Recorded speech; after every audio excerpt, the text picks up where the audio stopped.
точно тој пласман за европското првенство предизвика многу реакции, бурни реакции, па дури и на политичката сцена. Тоа се многу притисоци и за тебе како портпарол и за фудбалерите. Како се сносите со тие притисоци? Па имаме чувство дека понекогаш знаете, живееме во невозможно општество со навидум многу различни погледи на многу сфери.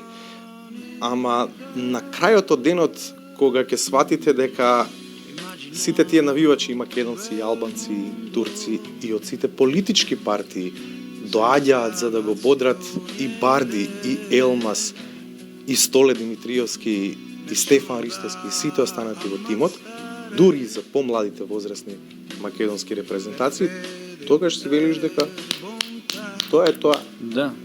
Ако нашата држава функционира на начинот на кој што работи и ФФМ, меѓутоа и се поставени работите во репрезентацијата, ќе имаме подобро утро. И ние од тоа не бегаме.